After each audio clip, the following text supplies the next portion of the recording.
It's me, John D. Valero. What a day today. What a day. Unbelievable. Big moves by Trump in Davos. The big man was there. He was doing it. I'm going to take a little bit of water here and be drinking. Doing the show today to keep my voice. A lot of action. The big news is that there is a deal announced. He has announced that he has a deal in place. We don't know the specifics yet. There's breaking news here. This is right now. It's just after 7 o'clock on Eastern time right here.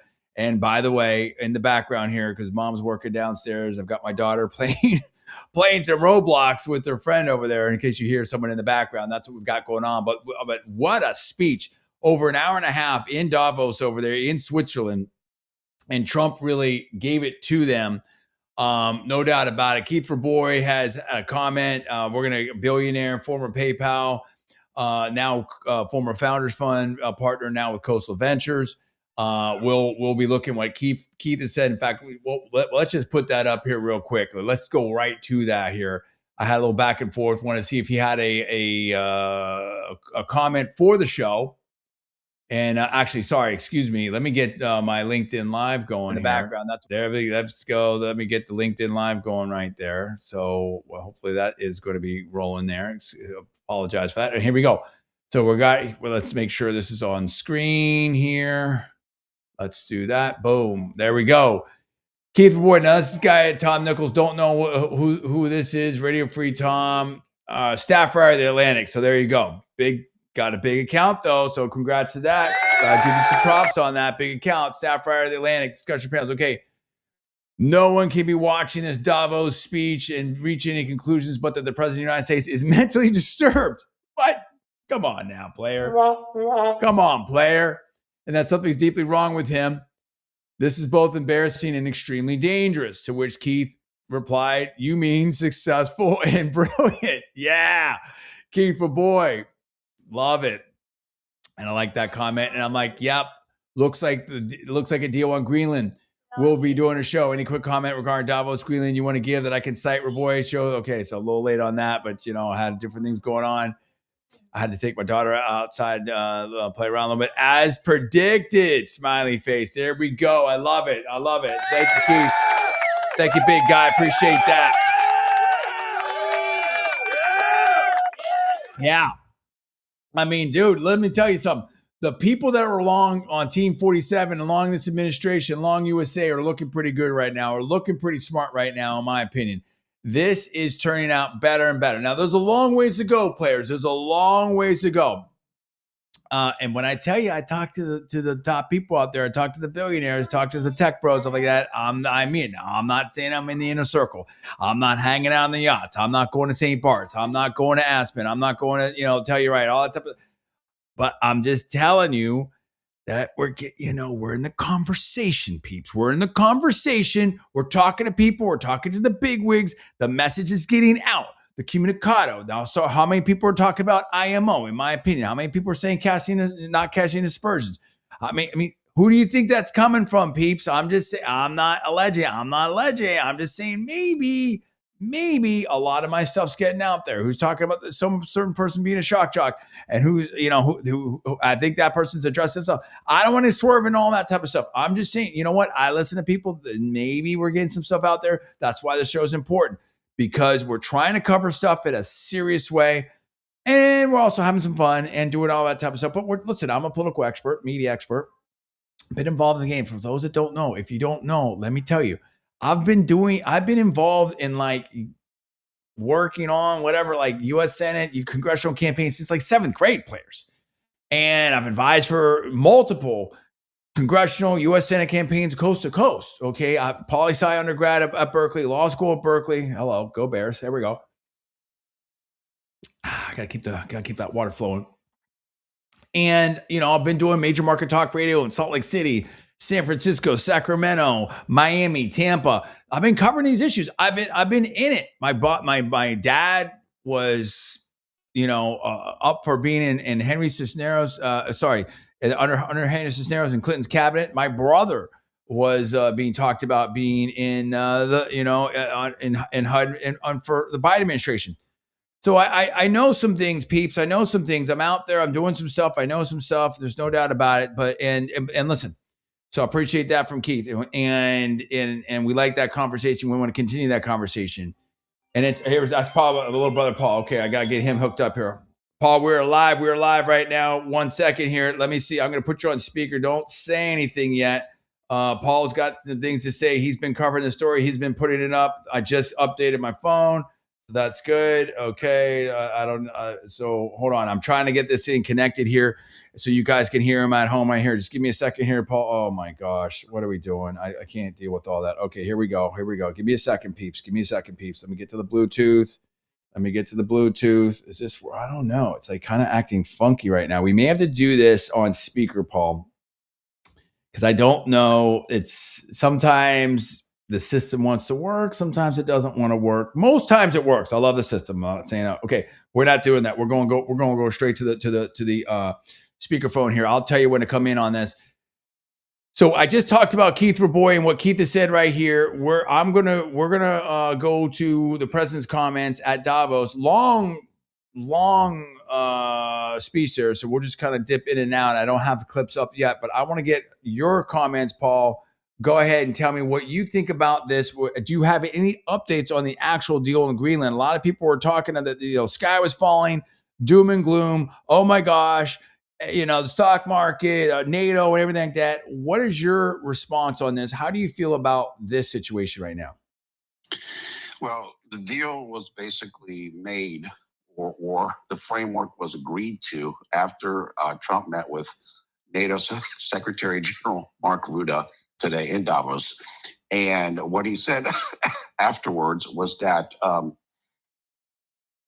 it is a deal of infinite length. They said, how long is this deal going to last? He basically said, in perpetuity, essentially. So that's one thing we've heard about it. I don't know exactly what it's going to entail. Trump didn't want to give full details, I think, until there are a little bit more of the details worked out. But he seemed very happy with it. I don't know if it's going to entail actual ownership, like what he was first discussing. But again, he was pleased with the direction the deal was heading in. And here we go. This is Trump and Davos. We've got a clip right here, put out by Team 47, public domain right here. So we're going to go to this right now. Let's see what this is. Rapid response on X. And thank you, Elon, for X. Elon's been posting some different stuff right here. Here we go. Let's get this right here. This is from the president today, hours ago. I have tremendous respect for both the people of Greenland and the people of Denmark. Tremendous respect. Okay. But every NATO ally has an obligation to be able to defend their own territory. And the fact is, no nation or group of nations is in any position to be able to secure Greenland other than the United States. We're a great power, much greater than people even understand. I think they found that out 2 weeks ago in Venezuela. We saw this in World War II when Denmark fell to Germany after just 6 hours of fighting and was totally unable to defend either itself or Greenland. So the United States was then compelled. We did it. We felt an obligation to do it, to send our own forces to hold the Greenland territory, and hold it we did at great cost and expense. They didn't have a chance of getting on it, and they tried. Now, let me stop it right there, and we'll play that here in a second. What I like about this, Paul, is she really set the framework. It wasn't like, hey, we just wanted whatever. He set the framework of our commitment to World War II, why we need it, why it's important to the United States, how much we've put into this.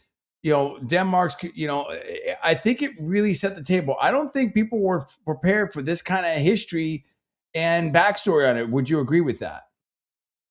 Yeah, I didn't hear that clip, but I watched. He spoke a lot today at Davos. I watched the main speech, and he certainly has been very focused on Greenland when he was there. Yeah, I mean, I think that's the thing is, and as he said, Truman, this has been a topic for like 100 years. So this isn't a new thing. People may not like the way that he has approached it or brought it up, but it is a real thing. I know that NATO Secretary General has taken it very seriously because it is a security concern. And the Arctic it's almost like we've talked about, like with Space Force. Right. That is an area that is important to have a security presence in, because if you don't do it, other people that might be your competitors are going to do it. So I think it is good that Mark Rutte, NATO Secretary General, has been listening to Trump on this, and I guess it's not a surprise then that after they met, sounded like, okay, we've got a structure here. Absolutely, no question about it. Let's continue with this from the president today at World Economic Forum here. Denmark knows that. We literally set up bases on Greenland for Denmark. We fought for Denmark. We weren't fighting for anyone else. We were fighting to save it for Denmark. Big, beautiful piece of ice. It's hard to call it land. It's a big piece of ice. But we saved Greenland and successfully prevented our enemies from gaining a foothold in our hemisphere. So we did it for ourselves also. And then after the war, which we won it big. Without us, right now you'd all be speaking German and a little Japanese, perhaps. After the war, we gave Greenland back to Denmark. How stupid were we to do that? But we did it. But we gave it back. But how ungrateful are they now? So now our country and the world face much greater risks than it did ever before because of missiles, because of nuclear, because of weapons of warfare that I can't even talk about. 2 weeks ago, they saw weapons that nobody ever heard of. They weren't able to fire one shot at us. They said, what happened? Everything was discombobulated. They said, we've got them in our sights. Press the trigger, and nothing happened. No anti-aircraft missiles went up. So what Trump is saying right now, Paul, is he's talking about the Venezuela legal, the what do you call it? Law enforcement activity, I guess, is how they're characterizing it. And they're talking about basically you had the, some advanced, defensive weaponry there, and they were just able to shut it down. I mean, U.S. took no casualties, and they talked about deploying some new advanced weaponry there. Special Forces Delta went in there, and I think they surprised a lot of people and showed the capability of the United States. So this is kind of what he's speaking to right here.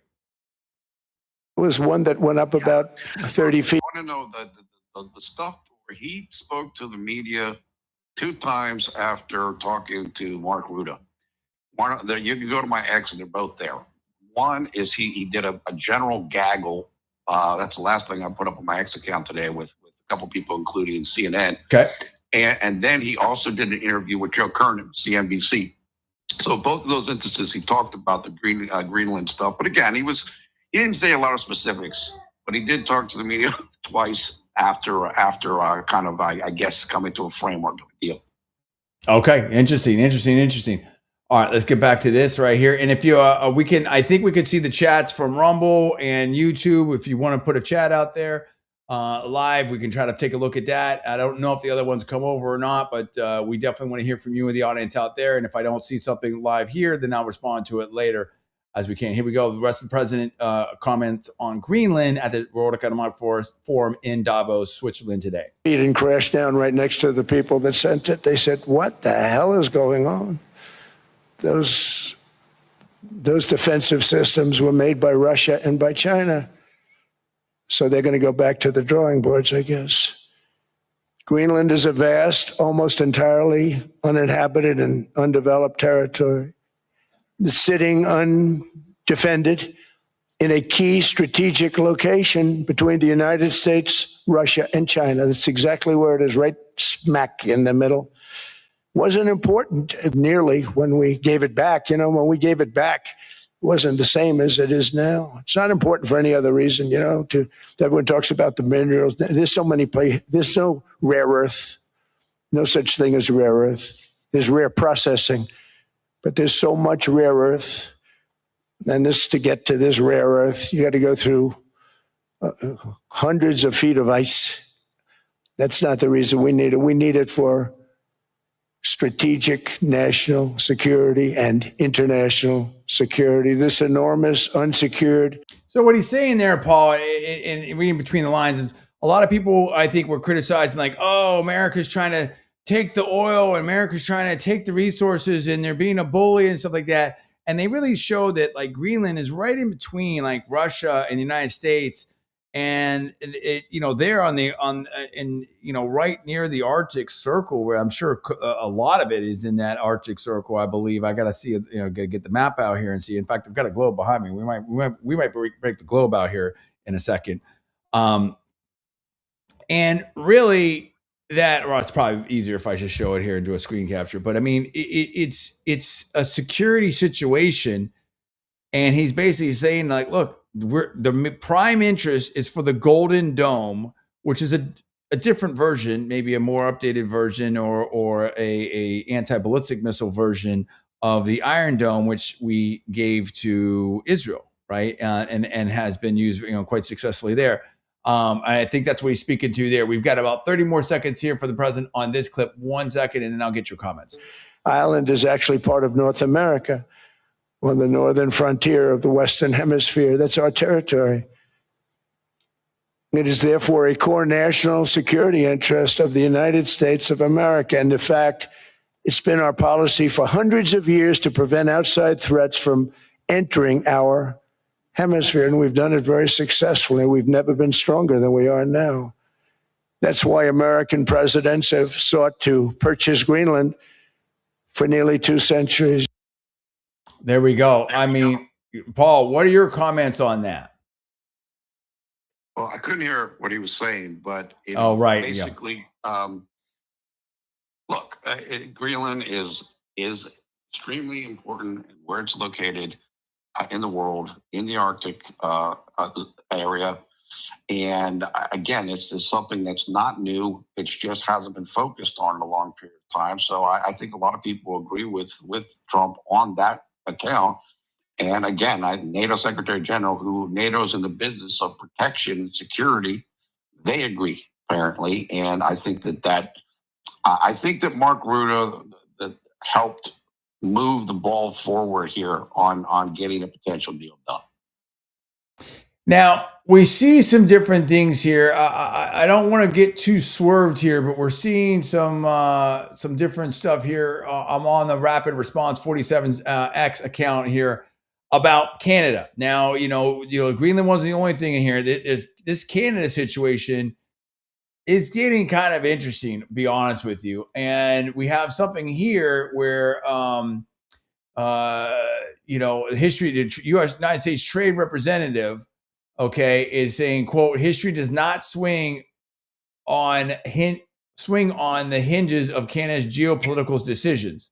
And this, I think he was having some comments there. I guess that's Bloomberg, I believe. And then Mark Carney had his speech, Prime Minister of Canada, looked, some people were saying that maybe there are some critiques of America in there. What are your comments on the whole thing with Prime Minister Carney and where we are with Canada? Well, I think that Canada, for a long period of time, has had kind of hasn't necessarily been the biggest fans of President Trump. I think that was true for a long portion of Prime Minister Trudeau's his term. And so I think that Carney kind of inherited that and has to kind of work with that in terms of how a lot of Canadians see Trump. And so in that regard, America and Trump are kind of like the bad guy foil to play off of. So I think a lot of that happens. Look, I mean, if Jameson Greer, trade representative, said that about Canada, well, I mean, I think there's probably some truth to that. On the other hand, I believe that Canada is going to or may join the Trump Board of Peace. So I don't think it's all bad news with them. And I think that Carney and Trump personally get along. But again, some of it is you have to, you have to do things that work for your voters. And again, I think a lot of the people in Canada are not fans of America and Trump right now. So here's a quote right here from Ambassador Greer, Trade Representative, U.S. Trade Representative. This was on Fox with Martha McCallum.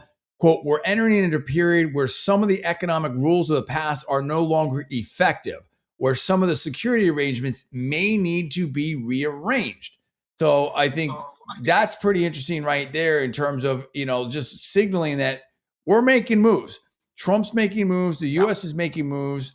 I do have something here on the Board of Peace that we may play a little bit of sound on that on CNN. Go ahead, Paul, your comment on that. Yeah, I just want to say that I think Trump himself said recently, look, Canada basically it can't exist in the state that it does because we protect it. You know what I mean? The United States protects it. So, hey, don't get too, don't talk too loudly about, how bad we are and all that type of thing. So I think, like I said, I think there's an element there of kind of, little brother, big brother stuff. But, look, I think that Trump and his administration are making moves, and they are ready to kind of push forward, whether Canada is fully on board with that or not. And so yeah, we'll see. I think Canada also just made a trade deal, I believe, with China, so they're doing their own thing. And Trump basically said, look, that's in their interest. If that helps them, good for them. It's not, Canada is not something that I don't think that America is overly focused on. Right. Here's another thing right here from Trump. This looks like it's from his team, so I'm assuming that it should be public domain. World Economic Forum right here. Here we go. This is put out by Rapid Response 47. His quote is, quote, the deal is going to be out pretty soon. It gets us everything we needed to get. Let's play this sound right now. Deal is going to be put out pretty soon. We'll see. There's some music in there. I'm going to leave that alone. But we see that quote right there. That's the gaggle. That's the gaggle. Yes. Yeah. Yes. And then he, I have that. Yeah. Okay. And then he was talking to Joe Kernan. He's got a quote right here. And this is on CNBC.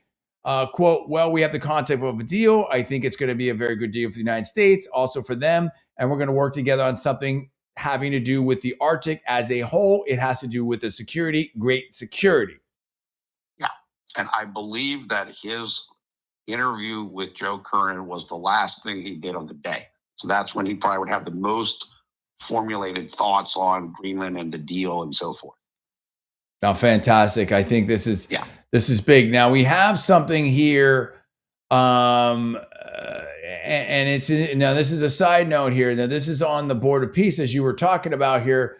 This is CNN and this is Davos as well. It looks like it's from the same gaggle over here. This is a different angle. Yeah. We're going to show this. I might play a little bit of sound. Yeah, that they just had like a piano, general piano music playing in the background. So it should be just nothing then. Okay. We never know. Yeah, it's nothing. It's not like any specific thing.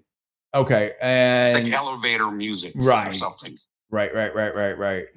Let's see here. You can see right here. Quote, these are people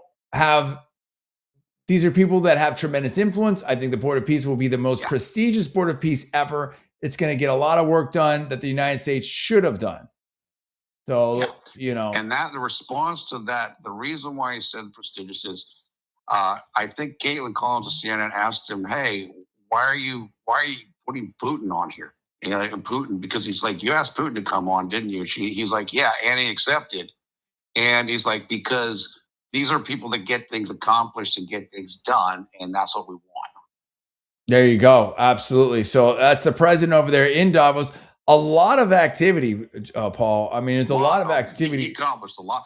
Remember, too, and I think a lot of people don't notice, Air Force One had an electrical problem when they took off from D.C. Yes. They actually had to come back. So they lost like 3 or 4 hours, and they were actually able to get over there and maintain the schedule that they wanted to have. And yeah, I think he got a tremendous amount done. He met with Ruta. He met with President al-Sisi of Egypt. He did like a reception with business leaders. And of course, he did his main speech, a little sit-down chat A lot of stuff done today, but that's Trump. And of course, he met with Joe Kernan. He gets things done, man. He's a dynamo. He is an absolute dynamo. There's no question about it. I mean, so what's your take? I mean, I think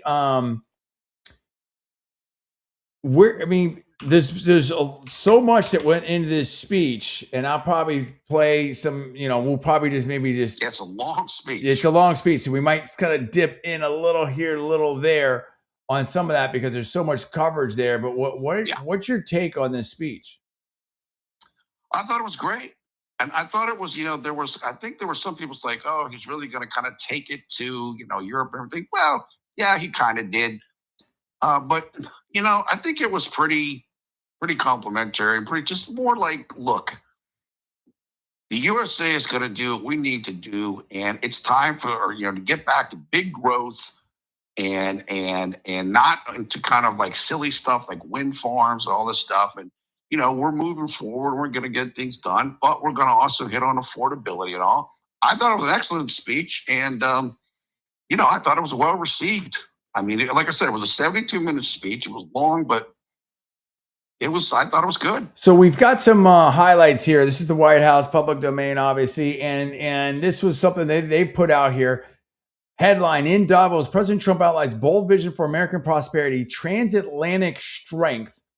President Donald J. Trump commanded the stage this morning at the World Economic Forum in Davos, Switzerland, delivering a bold address that reaffirmed America's leadership on the global stage and charted a decisive path forward for Western nations. Highlighting the imperatives of national sovereignty, cultural preservation, and proactive security, President Trump articulated a robust strategy to promote mutual prosperity and fortify alliances against global challenges. Here's some highlights. So it has one section here. President Trump outlined initiatives to lower costs for everyday Americans. What have they been hearing about? And what have they been saying about affordability, and all that? And, and basically, I've been saying this to some of the bigwigs out there, it's the super interventionist stuff is over. Yeah. And this, we have to, donors, we love the donors, but they've got to take a little bit of a back seat to the voters. You've got to deliver forward, or what's the alternative? You're going to see more Minnesota. You're going to see Virginia. I mean, just when you thought it was safe to get back in the water after New York mayoral race. I mean, I don't know. I mean, you look at Virginia, look at the NYC mayoral race, look at Ro Khanna. I mean, Gavin Newsom's gearing up potentially for 2028. I mean, players, come on. I mean, you know what I mean? So I think that we have to see what's going on. And I think that the message is getting out there.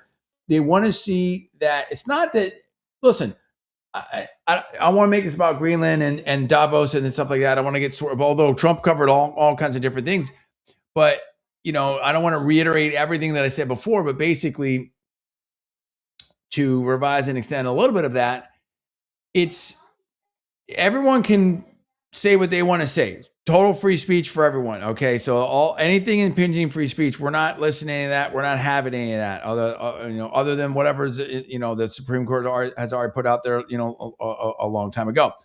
But, I'm pretty much a free speech absolutist.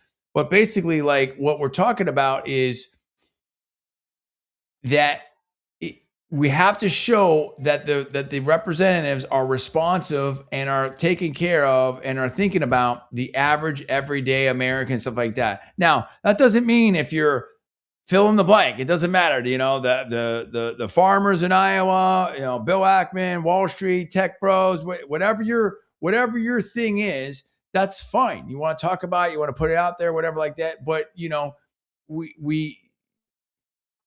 the people have to see, number one, people have to see that it's promises made, promises kept. In Team 47 and Admin 47, they had the website, promises made, promises kept, and people could track it. And it's like, okay, this is what I voted for.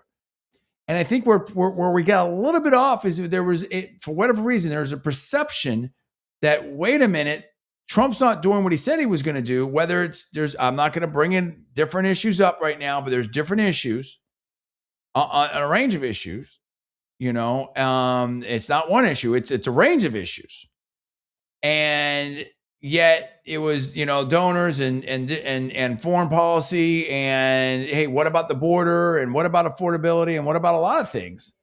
And it just didn't, what H-1Bs, foreign students in universities, there's different, student loans, there's different things. And people are like, wait a minute, dude, this is not necessarily what we want. This doesn't feel like it's America first. It doesn't feel like it's the MAGA agenda. It doesn't feel like 45. Now, I will push back on that. I'm not saying I agree with that. And Paul, you can have your own comments. What I'm saying is, politically, I'm talking that was the buzz on the street. That was the word on the street. And there was going to be some issues. No different than the Democrats and Harris ran in some big issues with the, what is it? I can't remember. What were they calling them? The ones in Michigan or something like that, that uncommitted or something. I can't remember what they're in. Yeah. And listen, that had a big effect on the election. And now the Democrats, I think, have pushed farther left, and they're worried about that. They're worried about that. So I think that both sides, the Democrats and the Republicans, have coalitions, and which coalition is going to expand and which coalition is going to hang together. And again, I go back to the Reagan rule of the 80-20. If I agree with you on 80%, we're cool. And I would even push that these days down to 70, even 65%. And, because if you look at the alternative, whatever you do, but I would also push back to some different people on the right on that. It's like, are you kidding? Would you rather have an Elon Musk or a Bill Ackman or a Larry Ellison or a Barry White or whoever, on our side or their side? I mean, that's not even a question, players. I mean, think of all the things that we agree with, this and that, whatever. So I don't want to get it all into that right now. Okay. But I'm just saying, cooler heads and intelligence has to prevail here. Rationality has to prevail. This is politics. You've got your issues. I've got my issues. That's, we're a big, huge number one country in the world, pluralistic society. That's what politics is, a debate and discussion. Well, my only things are absolutist as much as possible on free speech.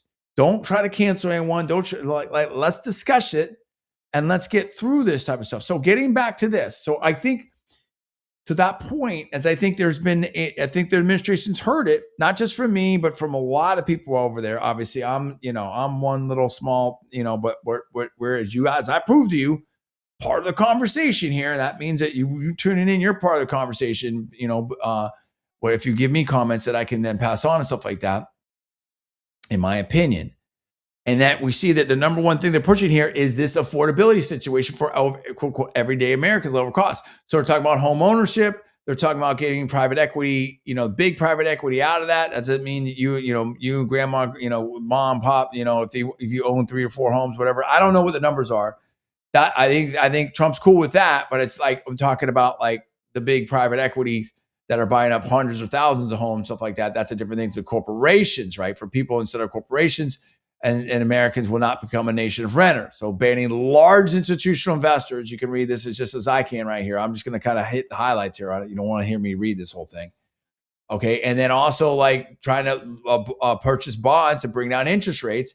And finally, a 30-year interest rate is below 6%. That's cool. Okay. And then also talking about credit cards. They're making moves on credit cards. Now, there's been some complaints from banks, Wall Street types, that type of stuff of that. But, Trump's trying to do that at least for a year. Why 1 year does that look political? Remember, we're coming off of record inflation, at least in the near term here.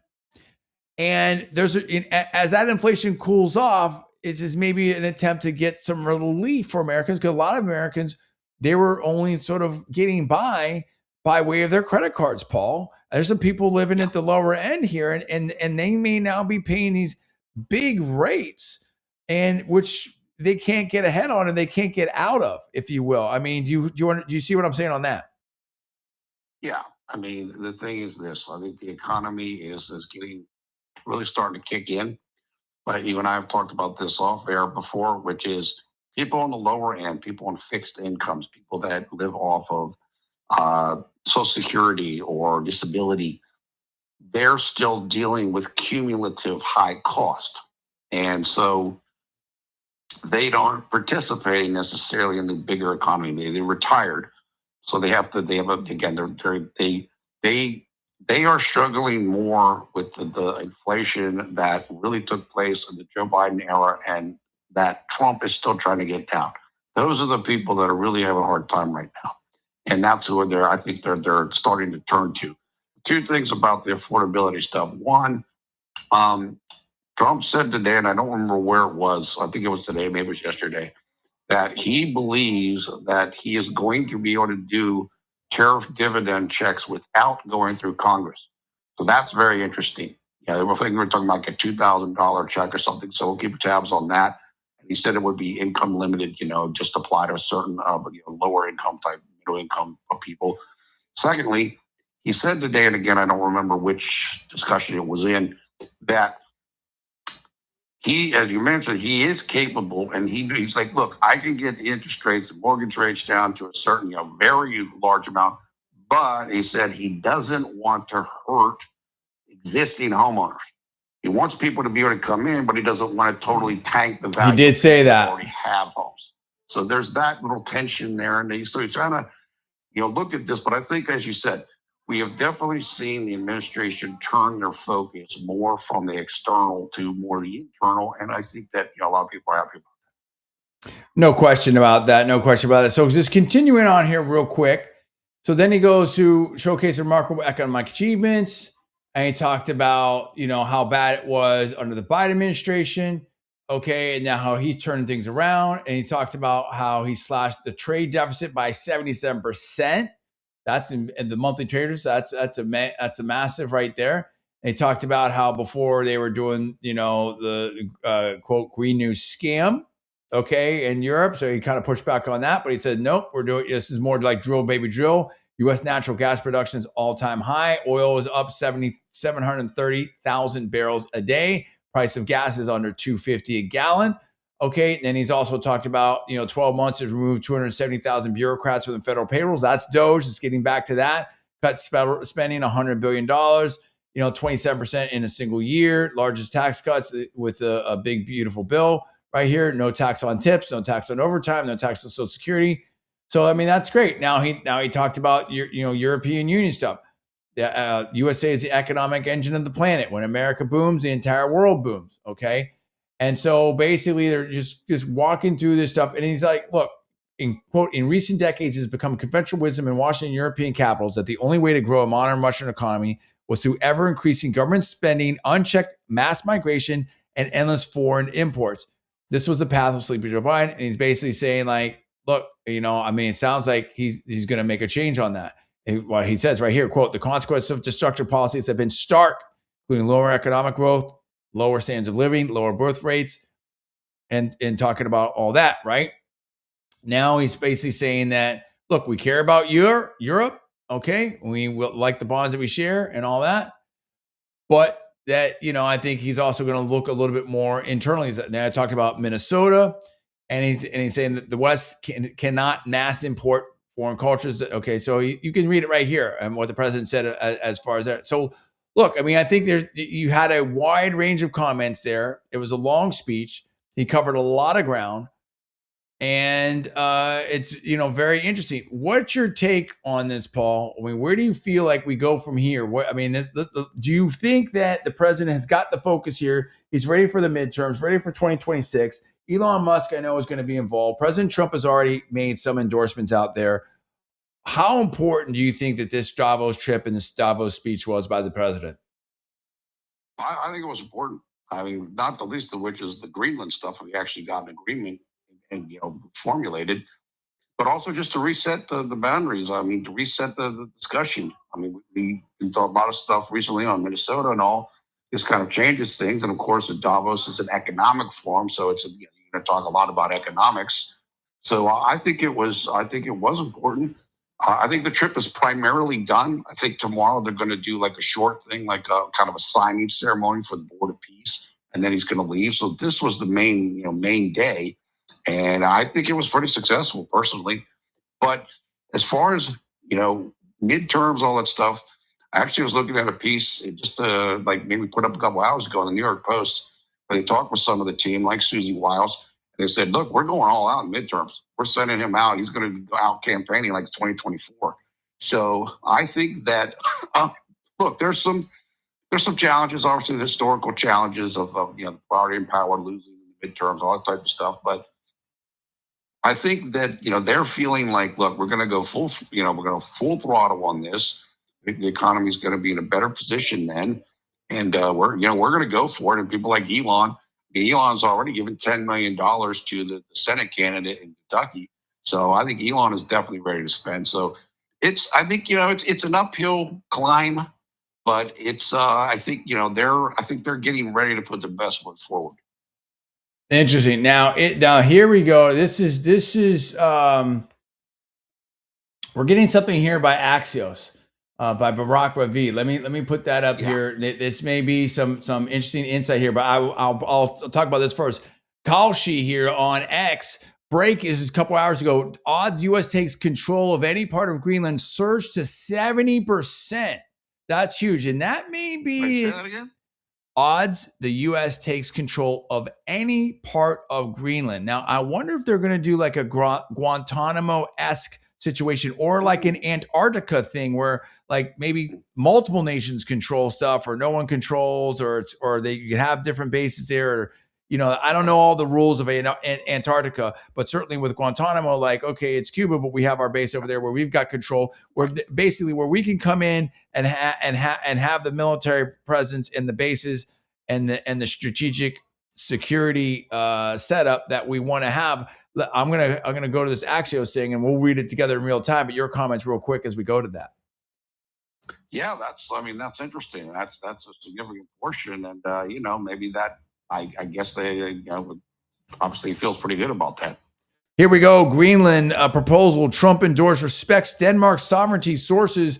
This is by Barack Ravid in Axios, and I think this was not that long ago here. And we'll go to the highlights here. And okay, so we're having blah blah blah blah blah tone this and that. Zoom in. Okay, behind the scenes.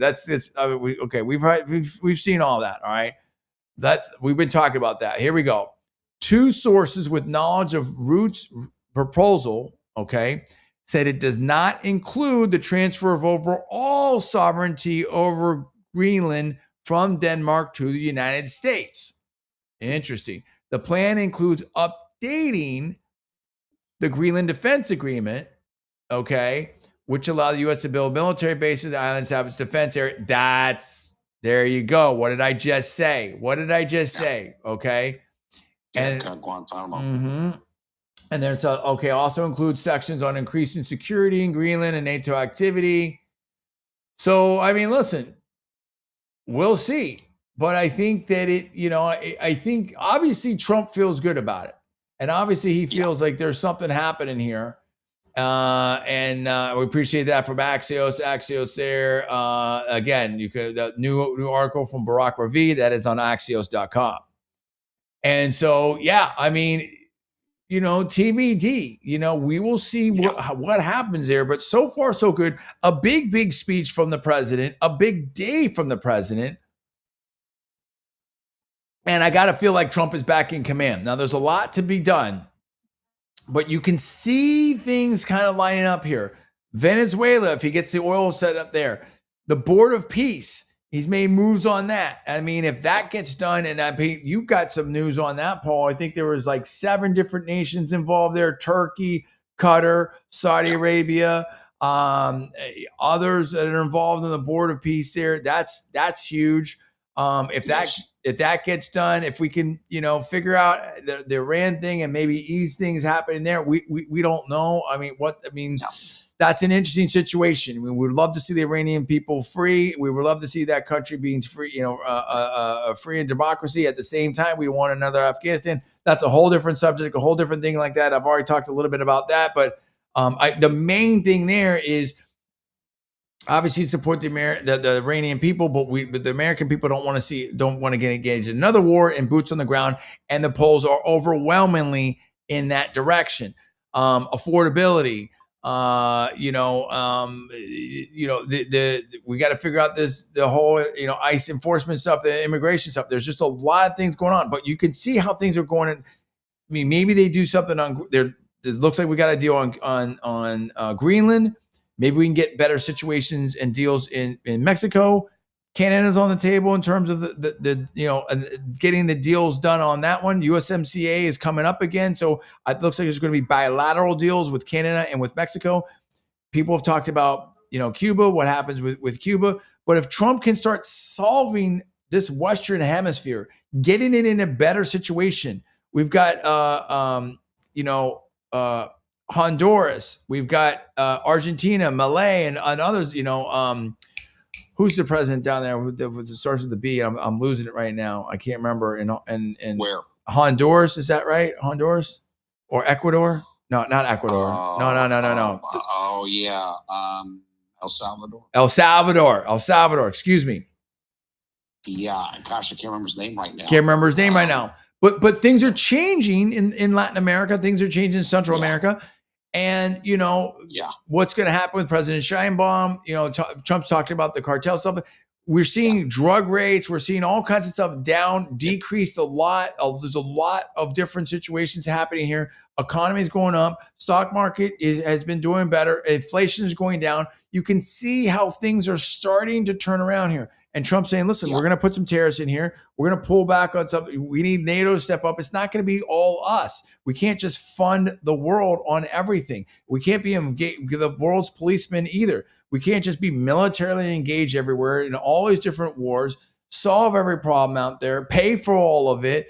Having situations where there was an article allegedly, $1 billion plus of healthcare going to illegal immigrants out there in California, and they wanted, the U.S. to reimburse it.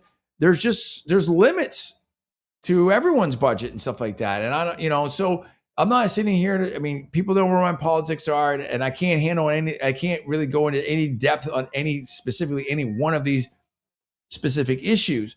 But what I'm trying to, at this point, and for this broadcast, and again, all my normal disclaimers apply. But what I am saying is, when you take it all together and you're starting to see the momentum and you see this speech, you can see where Trump, I think, Paul, is putting something together. And the Greenland situation could be a huge win. And, Venezuela could be turned into a huge win. But there's obviously, he's putting the political capital out there. And that's what I said before. If you're going, and I'll have your comments, we'll wind down. If you're going to you have limited political capital, and the 2026 midterms are coming up. If you're going to use your political capital, get something for it, get some wins, and use it in a way that's going to, keep the promises that you made, actually deliver for the American people. And I don't mean that let me revise and extend that. You won with strong margins.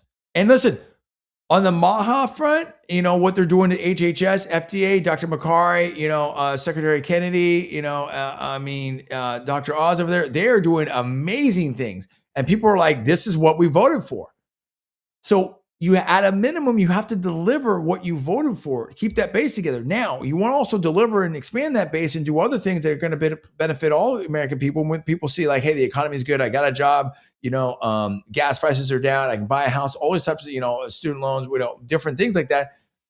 That's great. Now, American people have to be patient. I think, again, as I said, donors have to be patient because, we were in a bad spot in the Biden situation. So people have to chill out, and hang in there. But I think so far, so good. And we're not there yet, but you can see where this could really be going in the right direction. And it could be historically good if it continues going this way. Your comments, Paul, as we wind down. Yeah, I agree. I think in a nutshell, if you could kind of put, just like a big picture view of what Trump has done and what he's trying to do is trying to take America from policing and funding the world and make America itself rich again. And that's what is coming down the pike with all the investments and us pulling back on various things. And I think it's already starting to happen, and it's going to get more. Yeah, and he's still saying, listen, hey, 600,000 Chinese nationals come over here to go to college, the H-1B stuff. We want the best and the brightest, give a green card if you graduate from college. And look, they're going to work these things out. And there's criticisms of some of these different policies, and there's back and forth. And that's what I said. it's okay to have the back and forth. It's okay to say the tech pros that we want that, and other people like, hey, what about my kids? And I've been here, I've been paying taxes for 30 years, whatever it is, and those discussions are happening. But what he's basically saying is, we want the best and brightest. America is a shining city on the hill, like Reagan, stuff like that. We are a nation of immigrants, but no, we're not going to have 10 million people that are undocumented over here that just rushed the border or got flown in with temporary protected status, and now they're we see that some of this fraud happened in Minnesota. We see $1 billion plus of healthcare bills in California. Some people got EBT cards, and they're sitting there. They were putting up and literally being put up in hotels in New York City, and or having free rent in some of these different places. I mean, different. And meanwhile, you have Americans and veterans that were on the streets, stuff like that. It just was too far, players. And so now we say, okay, we're not, or let alone the criminals and Tren de Agua and all this type of stuff. There's some really, some criminals out there and different things that are happening out there, and we have to get control of that. So it's a balance, right? So again, getting in the situation here where it's just good governance. Okay. I mean, we can get into the debate on this. That I don't want to get mired in any different debate of any specifics here at this point, and all my disclaimers apply. But basically, trying to deliver good governance for the American people, having America that's fantastic for the people living here, and it is that beacon on the hill, and is ultra competitive in terms of having the best and brightest over here, and just working. So I think so far so good. We have to see it. We have to see where it goes. And I want to give another shout out again to my guy here, Keith Raboy. Appreciate him. I appreciate that response for the show, and where he basically was talking about, Trump is successful and brilliant, to this guy here, Tom Nichols, writer for The Atlantic. And I'm like, hey, can you give me a quote? Can you help me out here? Anything you want to say here, Keith? And he's responding to some of my stuff, liked some of my stuff. And again, and he's like, as predicted. So he's, I love it. So he's like, look, and I will say this on Keith. And again, I don't want to get swerved on some of this, but he was going back and forth with David Frum and some others. And there's some people that, in different spaces, different sectors are, Keith has really defended President Trump lately. And I really appreciate that and stuff like that. And that's what I'm trying to tell people. It's like, listen, bro, I mean, we're all on the same team here. Again, it's 80%, 20%, 70%, not 20%, sorry. 70%, 80%, 90%. We agree on that, and we're good on that. And it's a coalition situation. So anyway, I think Keith has been doing a great job on that. Definitely appreciate Keith Raboy, and I also love his tech stuff and some of his other stuff. And he's going to Barry's. He hit his. They're going to congratulate him. Hit his 1,000th workout or something crazy. I don't know. He's doing it. He's doing that cardio. I gotta get my cardio up, but I got the guns going right here. I got the gun. I'm starting to. On my joints. I can't tell you how much my joints. It's like, whew. It's not easy, players, but I'm back in the gym. We're doing that. That's for another broadcast. Paul, last comments from you. Great day from President Trump. So much news right here. Any last comments you have? Yeah, look, I thought it was just Davos trip was very successful, and I think it's coming back recharged and ready to go. I absolutely agree with that. So very, very good. Hey, appreciate it there. Great job, President Trump. Great job, Team 47. Davos, super successful. Secretary Bessent, Lutnick, Howard Lutnick, all the rest of Team 47. Obviously, Secretary Marco Rubio, and so many of the other teams. So, and of course, the press team out there. With press sec, Levitt, and of course, Margot Martin and the rest of. They're doing a great job. Rapid response, everything like that. So it's just, and again, the HHS, the Maha team. Makari and Secretary Kennedy and stuff there and Oz are doing a great job. So we love it. We love what's going on right here. We're seeing this focus back into America, affordability, our everyday Americans, stuff like that. But we're walking and chewing gum too. We're getting the Greenland thing done. So we're going to see how that worked out. Appreciate you out there. Thanks again, Keith Raboy. We'll be looking at the comments here and try to respond to them. And of course, we'll have other shows and updating it. And we appreciate Paul F. Villarreal joining as well. And you can check out him on X. Paul, what's your handle on X real quick? That's Aurelius Stoic 1. There you go. And I think he's got something around 25,000 followers, stuff like that. So definitely check him out. He is constantly putting up news and information and analysis. It's not just retweeting the news and all breaking and stuff like that. Like Paul goes into it. He knows what's going on. He's a Cornell grad. He dives into it. He's got some great research out there. So we appreciate you. I am for Paul Villarreal. I am John D. Villarreal, the super genius and the political expert, along with the national champion and everything else. So that applies to me, obviously. There's the limitations here, peeps. Have a great night. Thanks so much. And great job, President Trump. We appreciate you and Team 47. See ya.